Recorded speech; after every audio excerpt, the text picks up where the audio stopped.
It is said that in Ulthar, which lies beyond the river Sky, no man may kill a cat, and this I can verily believe as I gaze upon him who sitteth purring before the fire. For the cat is cryptic, and close to strange things which men cannot see.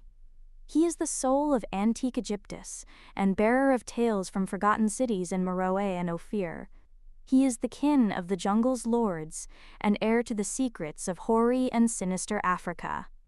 The Sphinx is his cousin, and he speaks her language, but he is more ancient than the Sphinx, and remembers that which she hath forgotten.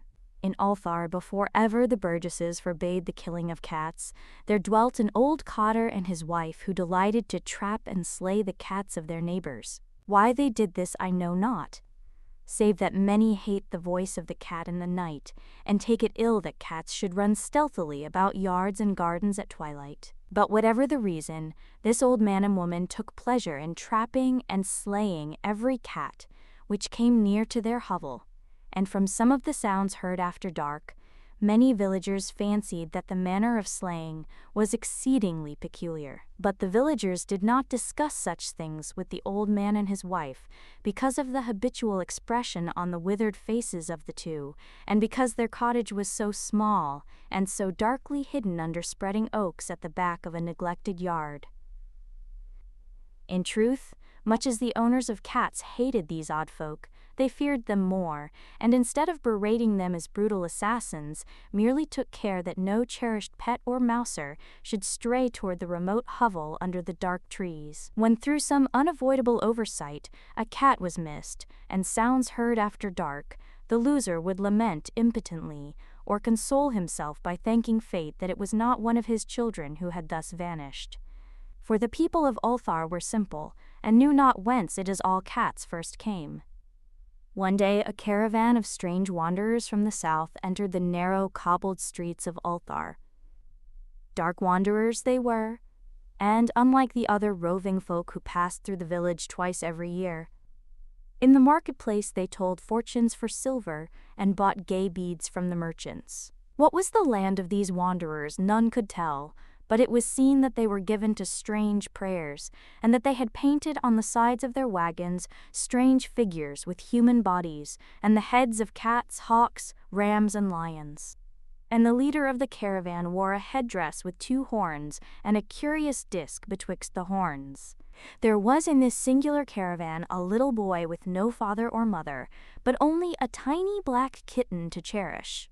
The plague had not been kind to him, yet had left him this small furry thing to mitigate his sorrow, and when one is very young, one can find great relief in the lively antics of a black kitten. So the boy, whom the dark people called Menes, smiled more often than he wept, as he sat playing with his graceful kitten on the steps of an oddly painted wagon. On the 3rd morning of the wanderer's stay in Ulthar, Menes could not find his kitten, and as he sobbed aloud in the marketplace, certain villagers told him of the old man and his wife, and of sounds heard in the night. And when he heard these things, his sobbing gave place to meditation, and finally to prayer. He stretched out his arms toward the sun, and prayed in a tongue no villager could understand, though indeed the villagers did not try very hard to understand, since their attention was mostly taken up by the sky and the odd shapes the clouds were assuming. It was very peculiar, but as the little boy uttered his petition, there seemed to form overhead the shadowy, nebulous figures of exotic things, of hybrid creatures crowned with horn-flanked discs. Nature is full of such illusions to impress the imaginative. That night the wanderers left Ulthar and were never seen again. And the householders were troubled when they noticed that in all the village there was not a cat to be found. From each hearth the familiar cat had vanished. Cats large and small, black, gray, striped, yellow and white. Old Krenan, the burgomaster, swore that the dark folk had taken the cats away in revenge for the killing of Menes' kitten, and cursed the caravan and the little boy. But Nith, the lean notary, declared that the old cotter and his wife were more likely persons to suspect, for their hatred of cats was notorious and increasingly bold. Still, no one durst complain to the sinister couple, even when little Atal, the innkeeper's son, vowed that he had at twilight seen all the cats of Ulthar in that accursed yard under the trees, pacing very slowly and solemnly in a circle around the cottage, two abreast, as if in performance of some unheard-of rite of beasts. The villagers did not know how much to believe from so small a boy, and though they feared that the evil pair had charmed the cats to their death, they preferred not to chide the old cotter till they met him outside his dark and repellent yard. So Ulthar went to sleep in vain anger, and when the people awakened at dawn, behold, every cat was back at his accustomed hearth. Large and small, black, gray, striped, yellow, and white, none was missing. Very sleek and fat did the cats appear, and sonorous with purring content. The citizens talked with one another of the affair, and marveled not a little. Old Cranon again insisted that it was the dark folk who had taken them, since cats did not return alive from the cottage of the ancient Mandot and his wife. But all agreed on one thing, that the refusal of all the cats to eat their portions of meat or drink their saucers of milk was exceedingly curious.